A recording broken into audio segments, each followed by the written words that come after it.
नमस्कार दोस्तों, स्वागत है आपका एजुकेशन न्यूज में। यूपी टेट 2020 विशेष इसमें है। 1 नवंबर से होगा टीटी का आवेदन, 22 दिसंबर को होगी यूपी टेट की परीक्षा।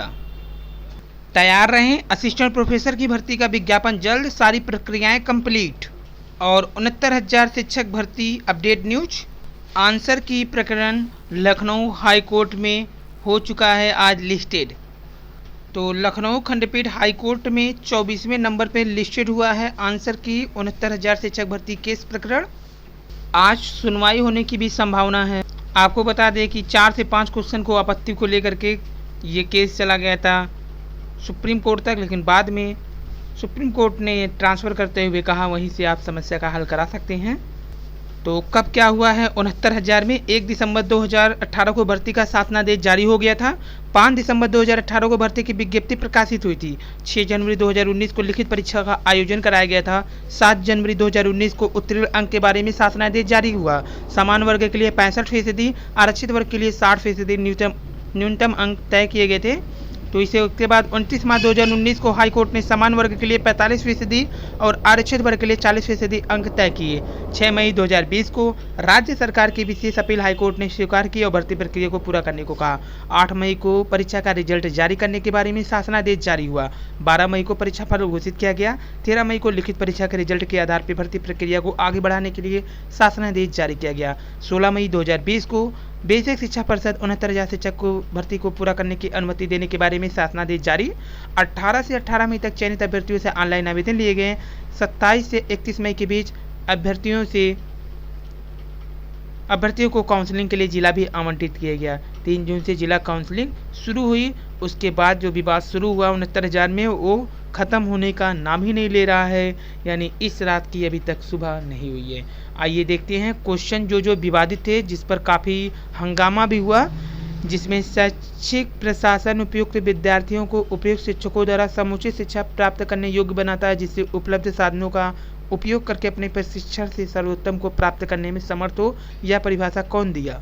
तो ये पहला क्वेश्चन है जिस पर आयोग ने अपना काउंटर देते हुए कहा था कि हमने रीजनिंग टाइप का पूछा था, जबकि परिभाषा कभी रीजनिंग टाइप आप नहीं पूछ सकती। उसके बाद था ऑप्शन जो इसमें दिया था SN मुखर्जी, कैम्पबेल, वेलफेयर और डॉक्टर आत्मानंद। तो इसमें आयोग ने वेलफेयर माना था, जबकि अभ्यर्थी मुखर्जी कह रहे थे। दूसरा क्वेश्चन नाथ पंथ नामक संप्रदाय के प्रवर्तक कौन है? इसमें मत्स्यदान मानता है, जबकि गोरखनाथ। तो ये विवादित क्वेश्चन है सब। और निम्नलिखित में कौन एक सामाजिक प्रेरक है? उसके बाद इनमें से भारतीय संविधान के अध्यक्ष कौन है? और लेक्चरर बनने के लिए नेट क्वालिफाई के साथ PhD भी जरूरी। 2021 से लागू होगी व्यवस्था। गुणवत्ता सुधार के लिए UGC का अहम फैसला, जो पहले नियुक्त हो चुके हैं उन्हें भी 2020 तक करनी होगी PhD। तो आज 69,000 शिक्षक भर्ती में आंसर के प्रकरण माननीय लखनऊ खंडपीठ में लिस्टेड हो चुका है। और नकल माफिया चंद्रमा यादव गिरफ्तार। 69,000 शिक्षक भर्ती धांधली का है आरोप। आरोपी पुलिस ने हिंदू हॉस्टल चौराहे से पकड़ा। 4 महीना तक छकाने के बाद आया हाथ। और LT ग्रेड के कई चयनितों की फाइलें फंसी। अभ्यर्थियों ने UPSC में किया प्रदर्शन। 9 अक्टूबर तक आयोग को दे सकते हैं प्रत्यावेदन देने के लिए अतिरिक्त मौका अब नहीं मिलेगा। यही है लास्ट अंतिम अतिरिक्त मौका। उत्तर प्रदेश उच्चतर शिक्षा सेवा चयन आयोग ने प्रचार पत्र के लिए अपनी योग्यता का प्रत्यावेदन देने के लिए अतिरिक्त मौका दे दिया है। और 15 से खुलेंगे स्कूल। 3 हफ्ते तक न टेस्ट न हाजिरी, आयोजन पर लगेगी रोक। अभिभावक की लिखित सहमति जरूरी, अन्यथा जब तक वे चाहे ऑनलाइन पढ़ाई जारी रख सकेंगे। न्यूयॉर्क में तो फिर स्कूल बंद करने की तैयारी है। शारीरिक दूरी का पालन करने की स्कूल की जिम्मेदारी रहेगी। और PCS में स्केलिंग हुई कि नहीं, प्रतियोगियों ने आयोग से पूछा सवाल। और CBI टीम लौटी, फिर शुरू हुई विवादित परीक्षाओं की पूछताछ। प्रतियोगी छात्रों ने कैंप कार्यालय पहुंचकर दर्ज कराई शिकायत। और B.Ed की फर्जी डिग्री से नियुक्त शिक्षकों को, तो जो B.Ed की फर्जी डिग्री लेकर के शिक्षक बने हैं उन्हें पूरी राहत दे रहे हैं कोर्ट द्वारा। आगरा विश्वविद्यालय की फर्जी B.Ed डिग्री के आधार पर नियुक्त फिरोजाबाद के सहायक अध्यापक का वेतन भुगतान अब नहीं रुकेगा। कल पीठ के आदेश पर रोक लगा दिया गया है।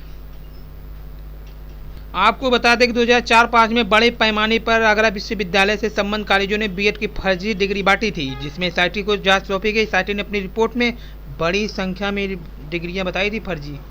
यहाँ पे देखिए बड़ी संख्या में, एक दो लोग नहीं है इसमें, इतने लोग हैं।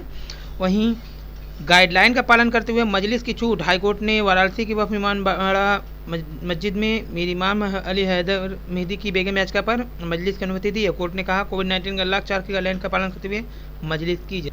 और माध्यमिक शिक्षा विभाग में कुल 52,110 पद खाली हैं। मुख्यमंत्री योगी आदित्यनाथ की सख्ती के बाद सरकारी महकमों में रिक्त पदों का ब्यौरा अब तैयार हो रहा है। अधिकारी कुंडली मार के बैठे हुए थे। जब बेरोजगारों ने प्रदर्शन किया तब गवर्नमेंट ने इन पर एक्शन लिया और अब अधिकारी आनाकानी करने के बाद धीरे धीरे बताने लगे हैं कि 52,110 पद खाली हैं।